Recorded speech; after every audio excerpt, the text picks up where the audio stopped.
Welcome to the Wednesday Night Grumpy Sound Guy show. I am your host, J.R. Everhart, the Grumpy Sound Guy himself. This week we are going to talk about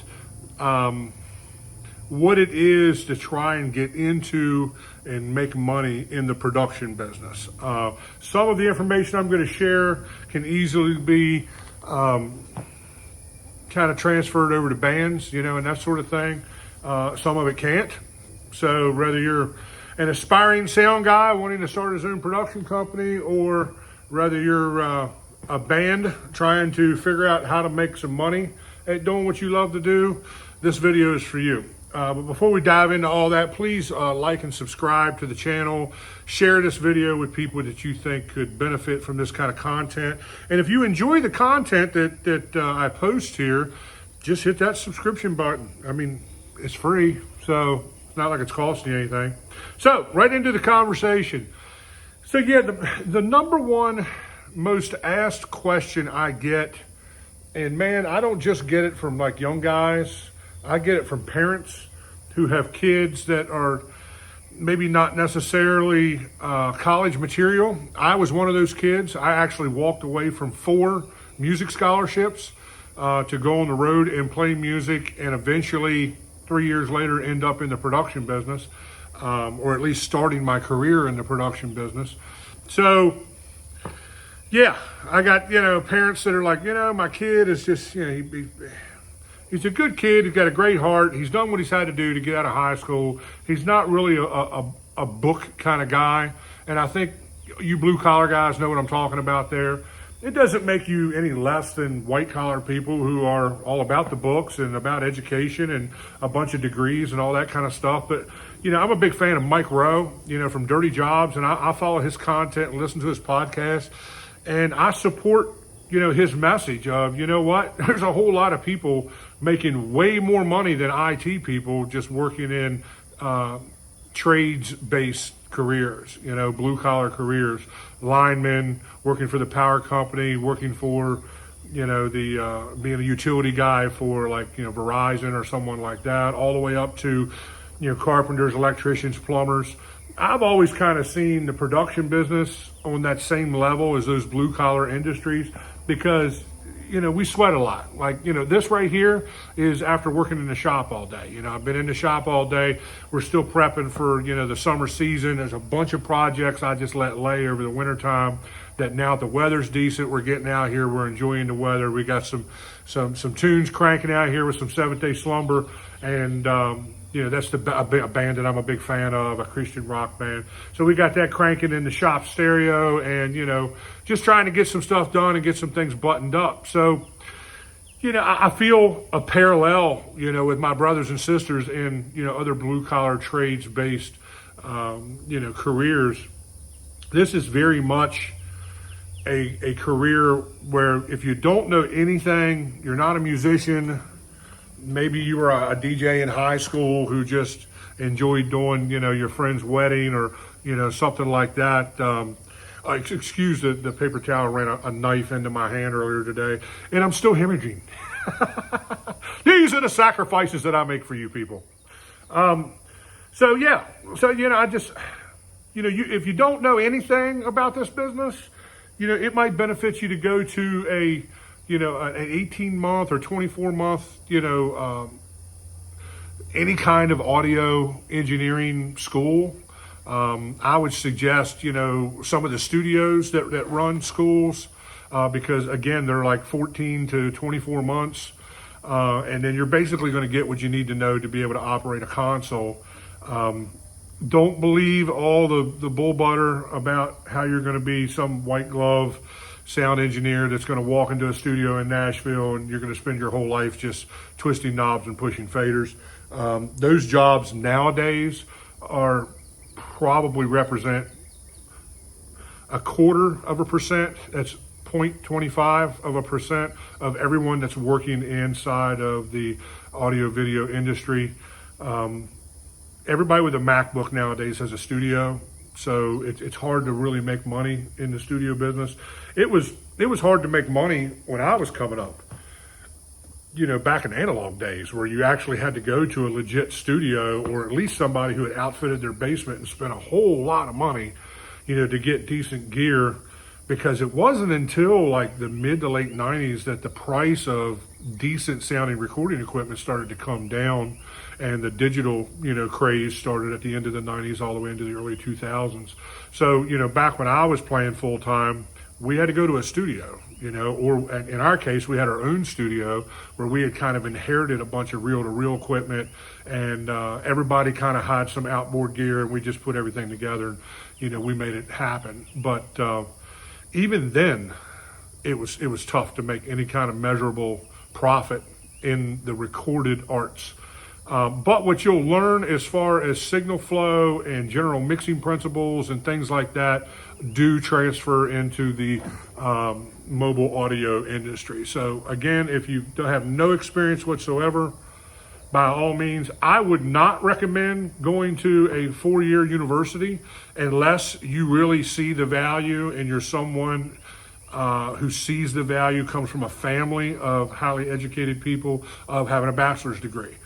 Because having a bachelor's degree in anything can really open the door to a bunch of other stuff outside the music business, because probably at least 60% of the people I see enter this business, usually the life expectancy of those cats are somewhere between 5 and 8 years. Every now and then you'll see one hit 10 years. Usually as soon as they get a girlfriend, get married, and start having kids, they're out, So if that's how you think it's going to work for you, I would highly suggest going to a university and getting a bachelor's degree in IT or, electrical engineering or, anything like that, because that's going to open a lot of other doors outside the music business. But if you're kind of like me, my father was a diesel mechanic. We were blue-collar people, unadulterated, white trash and, all that kind of stuff. I just was not a college kind of guy. Played a lot of music. Hold on, I got to turn the air compressor off. And we're back.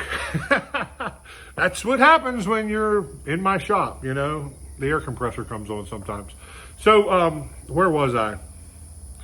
So yeah, just talking about trying to get that first step into the business. If you're like me and you're someone who really doesn't have a desire to go to college or anything like that, then what I would suggest would be to go and intern for either a company my size, which I'm a very middle market, middle of the road kind of production company.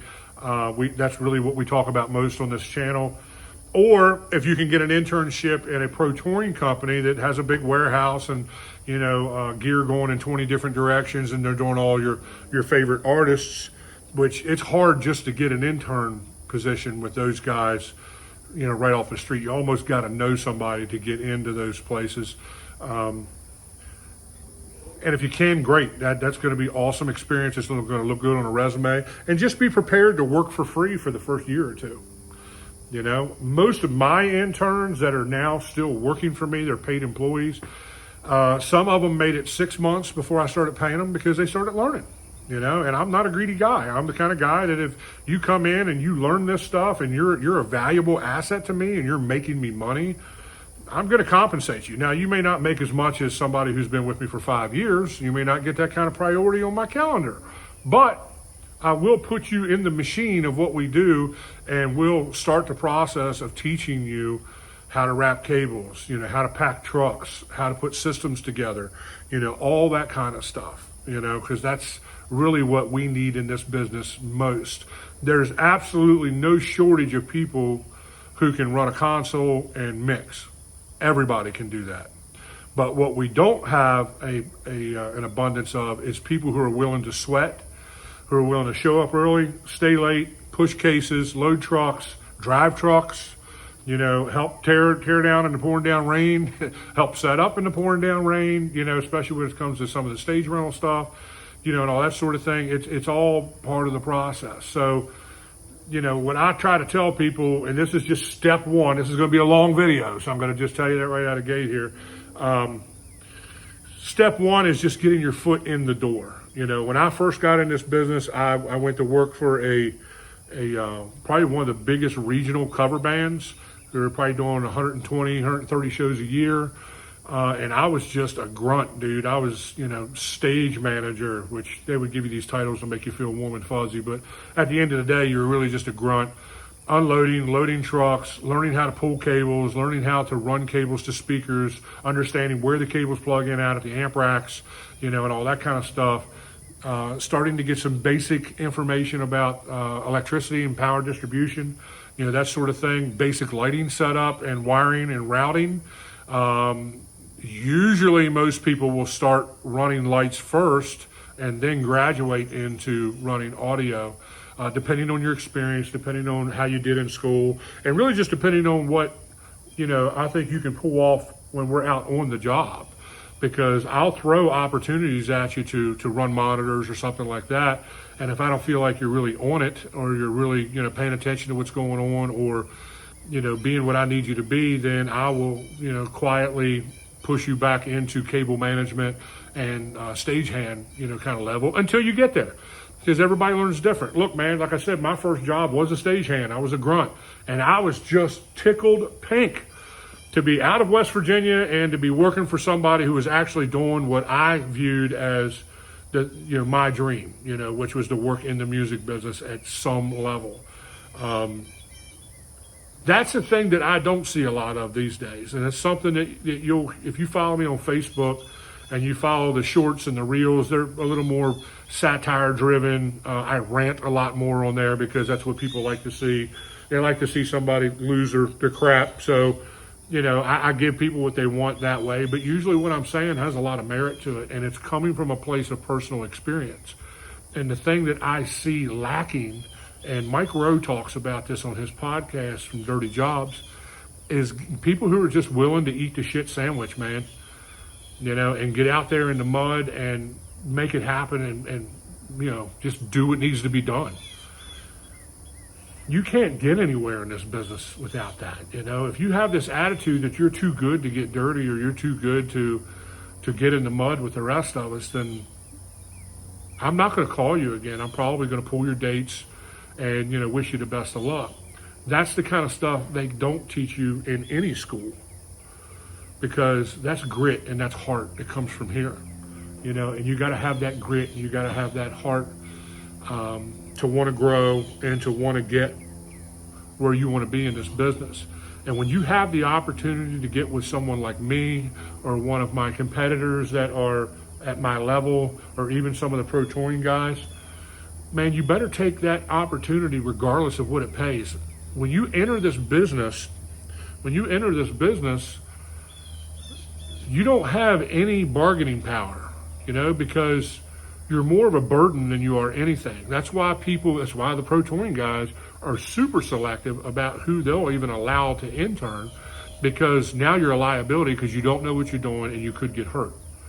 I deal with it even on my level. I was interning guys pretty steadily up until about this time last year, when I just kind of pumped the brakes because it was causing more disruption than what it was growth. The only motivation I have to bring you on as an intern is to see you grow into a full-time employee, or see you grow at least into a 1099 contract freelance employee for me. I have room for those guys. There's always room for more help, but you don't start at the top. And there's a sense of entitlement, and this is a whole different subject and a different conversation that we could have, but there is definitely a sense of entitlement with millennials and Gen Zs, to where they feel like because they just got a bachelor's degree in recorded arts or whatever goofy title your university gave you, that they feel like that gives them some kind of right to dictate, how much money they get paid and just how valuable they are to you, regardless of what their work performance or skill set is. And that's extremely frustrating to guys like me, because, look, man, the proof is in the pudding. Honestly, I'd rather have a guy that come to me and doesn't know anything and give me 2 or 3 years of your life, and I'll turn you into a good stagehand. I'll turn you into a decent sound engineer. I'll turn you into a decent system tech, and I'll teach it to you hands-on, and you'll have to listen to me rant and rave at you when the weather's hot and when it's raining out and when I'm not in a good mood, because I'm human just like everybody else.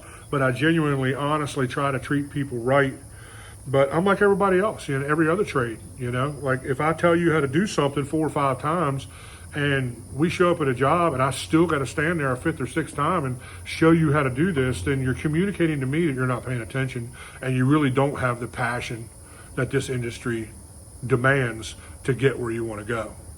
You don't have to be a rocket scientist to do what we do. You just have to have grit, and you got to have a mindset to where you're going to learn this if it kills you. You understand the opportunities that are in front of you, and you're going to overcome your lack of skill by your ambitious desires to want to work hard. Those are guys that I'm looking for. Those are guys that I can't wait to get on my team. And those are guys that I always give super cool recommendations to when the people you're applying for jobs to call me, because they do. I'm very well networked in the Mid-Atlantic. Everyone knows me. And if one of my guys, even if he worked with me for a day, if he goes and drops my name somewhere, my phone's going to ring. And they're going to ask me, hey, what's up with this dude? He's saying he's an A1 front of house engineer, when really you could barely wrap cables with me. Well, you can only imagine what kind of reference I'm going to give you. Maybe you got a good heart. Maybe you know how to work hard and you're looking to, accelerate your way up the ladder of success. But this is a very small world of sound engineers and business owners, production company owners that run the entire Mid-Atlantic from, Philly to Richmond, Virginia, DC, Baltimore, all that stuff, which is predominantly our market, the DC, Baltimore market. So, and I've had to have those conversations with people, and it broke my heart to have to say it. But I'm like, look, I'm not saying don't hire the guy. Hire him. He wants to work. He is hungry. But just understand, this guy is not an A1. And he's not someone I would plant in front of house unless it was on an event where it was a budget event and it was just local yokos who really don't matter in the big scheme of things, if you know what I'm saying. Everybody matters, don't get me wrong, but there's a higher level of accountability on higher paying, more white collar level gigs than what there are on, the county fair on a Tuesday, where it's just, your cousin's brother's sister's, country band playing. Those are gigs that I can send, less experienced guys out on and give them the opportunity to build their skills in those environments. Stay close so that there's not, a whole bunch of my neighbors coming up the road. So that there's not a whole bunch of, catastrophic failures going on. Usually what I do on those kind of gigs is I'll send the system out with a young guy and a vet, and I'll tell the vet to let the young guy do as much as he's been wanting to do. Give him some rope, and see if he, ties the boat to the dock and everything's okay, or if he takes that rope and hangs himself, So I don't ever abandon someone out on a job, but I mean, that's just how the business works. That's how you grow. That's how you work your way up through the business. No matter what school you go to, it's a running joke inside of production company owners. I have been standing in those circles at festivals where we're all there, and or we bump into each other out at gigs or something, or one of the other companies has an open house and you decide to go and hang out with some friends, and we all talk, and we talk about this person and we talk about that person, and if you're someone who's worth your salt, then you're going to get a good report from me. I'm all about, helping people progress and move up and that sort of thing. Just don't forget the investment that I made in you when you were interning, and I would appreciate that you give me, the predominant amount of your schedule, so that I can maybe try to get some of my money back that I invested in you in training you to do what CLP audio and staging does. Other than that, man, most people are not going to last forever, and I'm okay with that. If I can get 5 or 10 years out of you and really turn you into somebody who's valuable, well, then it's a win-win. It's a win for you. It's a win for me. And when you walk into a production company shop or warehouse and start barking your credentials at people about how you went to this school and finished at the top of your class, those are all commendable things, but that doesn't mean anything when you hit the warehouse floor. When you enter the shop, now it's about grit. Now it's about, okay, how bad do you want it? because everybody standing in that shop and everybody who's in my position, we've already went through that whole process decades ago, and we are now the people who have millions of dollars invested in equipment. I have a box truck, 16-foot trailer full of gear, and as you can see behind me, the rest of the shop is full of gear here. And we got the stage parked next to the shop here. We have a mobile stage as well. So, it's a whole lot of money sitting here. $70,000 truck to pull the stage. I try not to eat. I just had lunch with a buddy of mine that owns a bike shop, my cousin. He's got a shop up the street. We have lunch once a week, and we were just talking about that. Just how sometimes we just don't even look at what it costs because we know we need it and we got to have it. We just buy it, and we try to ignore how expensive it was. I don't recommend doing too much of that, and I genuinely don't. But at the same time, that is where we are. If I sit here and start crunching numbers, it'll break my heart as the amount of money that I have wrapped up in gear and trucks and trailers and insurance and taxes and all that kind of stuff. It's an absolute mess. So let's fast forward to the next level. Let's say you have done all that stuff. You have been in the business for a while, and now you're starting to piece together some equipment on your own. You're asking a lot of questions to your boss or to me if you're working for me about what would be a quick and easy system I could put together and go out and make a few dollars, freelancing outside of what you do with CLP Audio. Because we stay really, really busy, but I also try to allow time, to rest, so I will intentionally schedule a weekend off every 6 or 7 weeks and go to the beach or, just hang out here, do a staycation, hang out here, get caught up on things here at the shop, have friends over in the evening, eat pizza, sit around the burn barrel and talk. We try to balance work and recreation as best we can, but as anyone will tell you in this business, you got to make hay while the sun shines. And when the work is pouring in, none of us like to say no. We all want to say yes. We all want to say, look, this is exactly where we are and what we need to do, and this is the busy season. We'll rest in the winter. We'll rest in the winter when we're sitting for weeks at a time only doing, club level stuff. When there's festival stuff to be done and there's big money to be done and there's, stage rentals to be, sent out, then, brother, we don't sleep a lot. It's nothing for us to work 50 or 60 hours from, Thursday to Sunday. Sometimes Friday to Sunday, if that makes any sense to you. We get very little sleep on the weekends in the summertime, So there's the next level. So now you're ready to go out and you're ready to start bidding jobs. And I get a lot of my guys, man, they're always picking my brain about money, and I am extremely good at being able to get the maximum amount of budget out of a client without making them feel like they're getting, railroaded or anything. I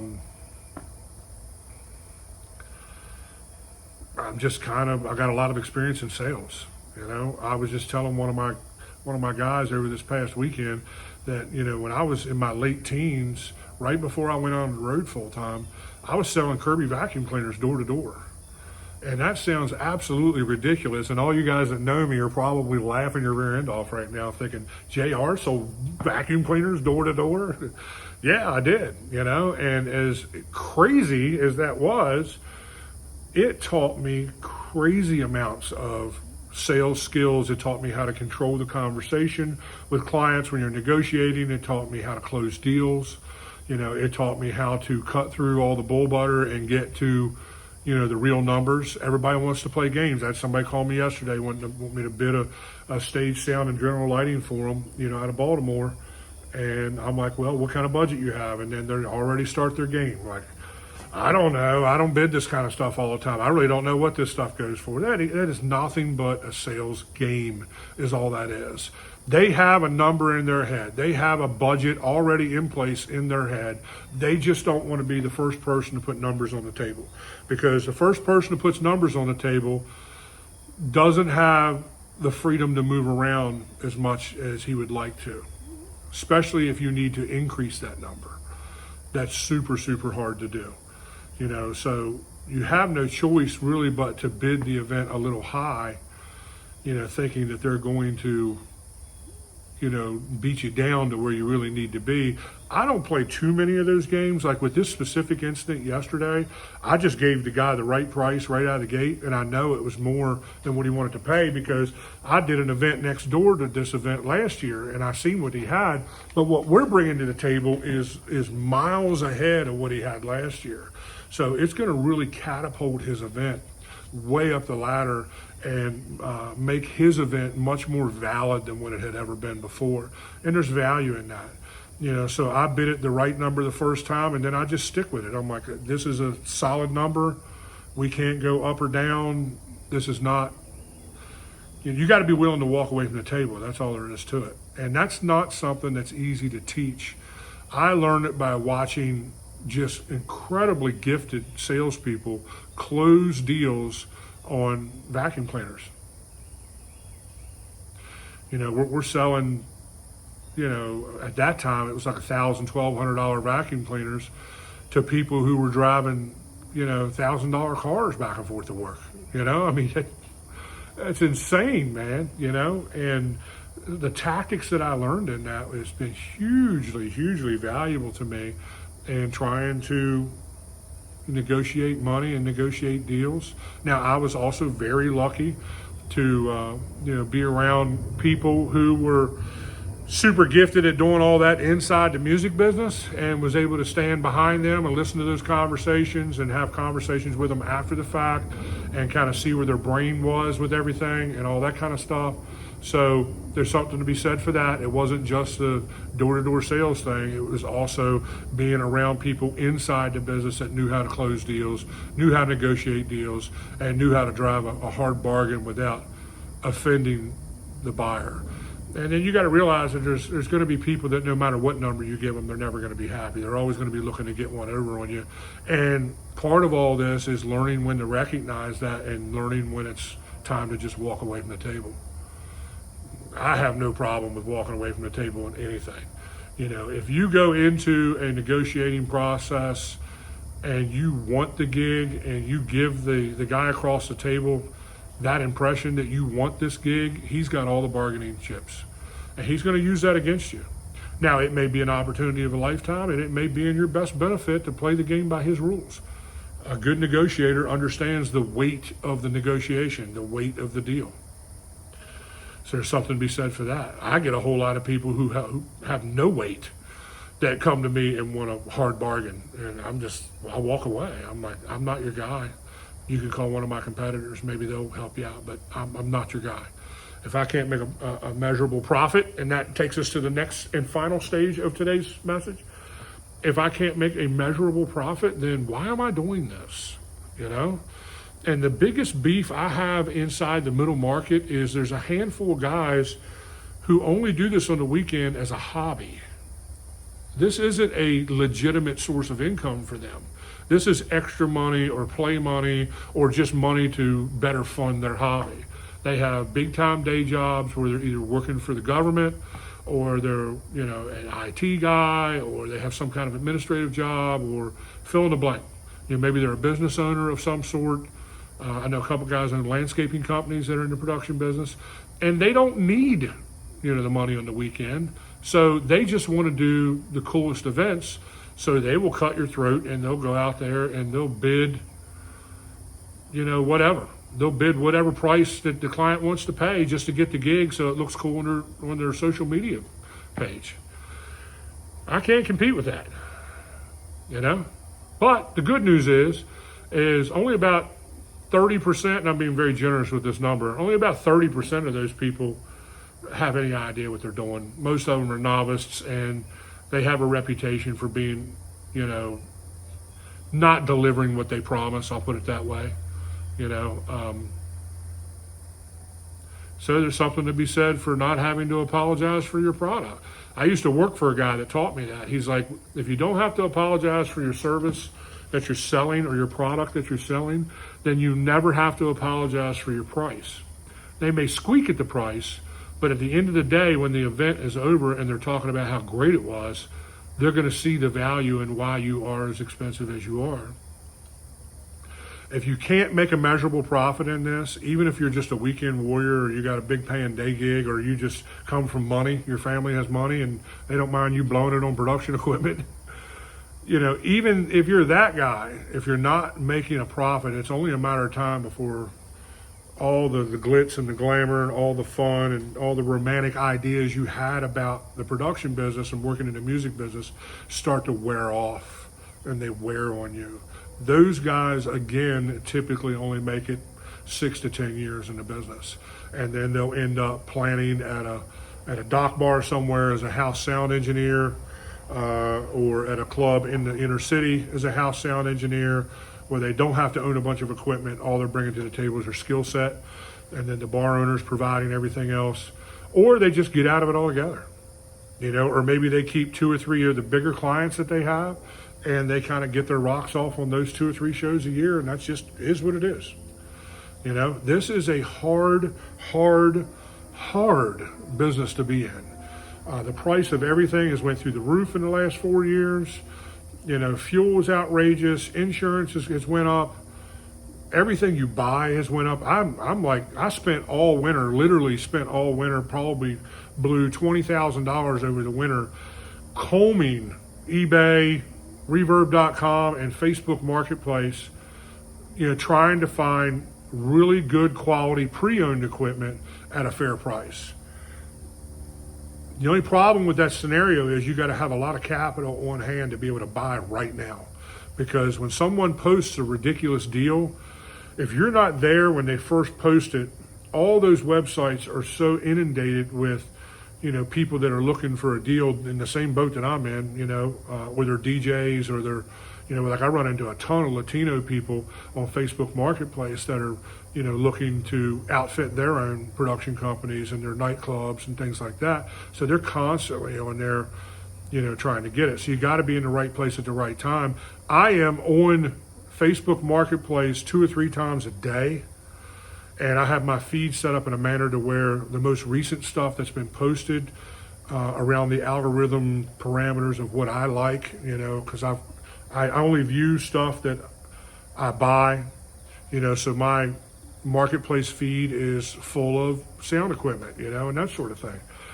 So I try to check in 4 or 5 times a day, because as soon as someone posts something up, I want to be one of the first guys to send them a message and say, hey, I'll take that, so and it's the same way on eBay. I just recently bought a 24-channel Whirlwind splitter, split snake. It's probably $2,600 splitter, brand new, and I got it on eBay. I was in the right place at the right time. The guy had just posted it. I was the first person to message him, and I got it for $800. So that just saved CLP Audio $2,000. At the very least, $1,000, because I could flip it right now for $1,800, no problem. Rack mount, Whirlwind, 24-channel splitter. And the thing looks like it's brand new. There was one XLR jacket missing on one of them, and I got with Full Compass. They're real good with parts, and just ordered another one and put it on it, and the thing is perfect. It's fine, no problem. So those are all things that you have to take into your mindset if you're going to get into starting your own production company.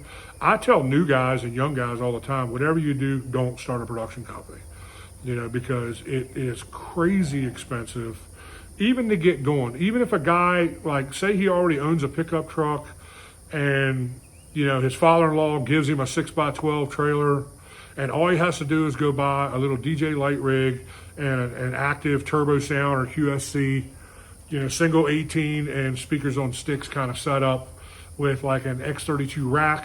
By the time you do cabling, mics, stands, mic cables, DIs, speak-on cables for speakers, well, if it's an active rig, it's all XLR, but you're going to need twice as many XLRs then. Microphones, mic cases, racks, trunks to carry the stuff in, insurance, business insurance. You should really have business insurance, liability insurance, that sort of stuff. A guy's going to be into that for 40, 50 grand right out of the gate, to get all that stuff. And people only look at like, well, I just need a mixer and two tops and two subs, and that's good. No, you're going to also need a full wedge monitor rig, because if you get a gig with a band that's not on any of your monitors, guess what? You got to supply monitors. Right behind me, underneath that projector, is a monitor rig, 6 wedges, 15 in a horn. And the box truck over there is another 6 wedges that are 12 in a horn. Those are all Club Series Yamaha stuff. They work great for monitors. And then over here, behind me over here, is a brand new coax active 4 monitor wedges. And those things were like $900 a piece, and just got them over the winter. Had to buy them new because I really just needed an active monitor rig. Some of the corporate stuff doesn't really lend itself to dragging a big amp rack out and that sort of thing. I'm probably going to buy 2 more of those active monitors to put on sticks, just to be able to do talking heads gigs, where they may have an acoustic duo or trio or something like that going on, and you need all that. I mean, it just never ends. Just when you think you have enough gear to do anything that comes down the pipe, an event pops up that requires gear you don't have. What do you do? Especially if it's like a legit paying gig, and there's real money there. So what do you do? Do you say no to the gig?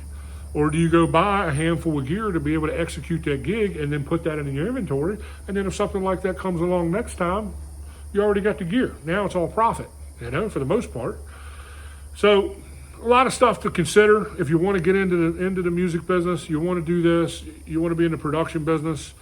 I would say, especially if you're right out of school or something like that, go take a house gig somewhere, or go to work for somebody else. Don't start your own your gig, because it's, if you buy everything new 5 years later, 7 years later, when you're sick of this and you're tired of it and you want to get out of it, you'll be lucky to get half of what you paid new for it. Even if you bought all the gear in a year later and you got like 2 gigs on it, once you've owned it and you've used it and it's come out of the box, guess what? It's pre-owned now. You'd still be lucky to get half of what you have into it. So it can easily become a money pit that you'll never be able to dig out of.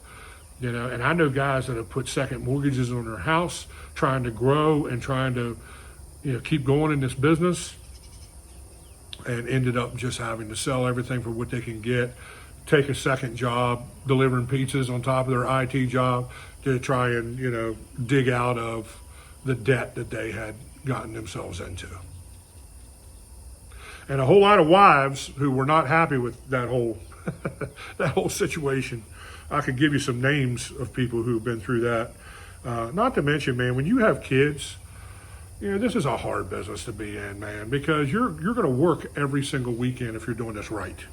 Even in the wintertime, you may get a couple weekends a month off in the wintertime, but you're still going to be out pounding the club scene trying to, keep the lights on, and just make ends meet. And then in the summertime, when you're making big money, that means you're gone all the time. And that's hard on a family, man. It really is. I didn't get back into full-time production until my kids were in their middle to late teens. They were already independent. They were already moving on their own. And even then, I wasn't going every single weekend. I was going most weekends. But yeah, I stepped away from this whole industry when I was like 22 years old, and got married, had kids, and raised kids for 20 years, close to it. 17 years, something like that. We have been full-time again now. I think I'm at about 13 years, 14 years. Yeah. And CLP Audio has been operating on the level it's operating on now for about 5 years, something like that. So I've been in the business a very long time. I have not been a business owner in the sense of having this level of inventory for a very long time, because it's impossible to do when you have a family. My home is paid for, so that makes a big difference. And that sort of thing. So I mean, you got to stay out of debt. So you just try to buy stuff cash, and when you borrow money in the wintertime to get those deals on gear, just be prepared to pour all your summer money back into those credit cards and stuff and get them paid off, and stay as far out of debt as you can. You never know what's going to happen in this world we're living in. I know this has been long and drawn out. I know this may have not been the information you were looking at. We didn't talk about a lot of super crazy specific numbers, but this is the conversation I have with people regularly who are asking me about breaking into the business. I would also end with this: adjust your expectations. Really ask yourself where you want to be, make obtainable goals. If your goal is just to get a job in the business and make enough money to be able to support yourself, that's a very reasonable goal. If your goal is to get in this business and then in 5 years be, running a multi-million-dollar production company, that's probably not obtainable, unless you hit the lottery. And, there's a saying that us, production company owners have, and that is the best way to become a millionaire in the production business is to start off a billionaire. A lot of money, ladies and gentlemen. It takes a lot of money to run this and a lot of money to keep the wheels moving down the road. Love you guys. I'll see you next week.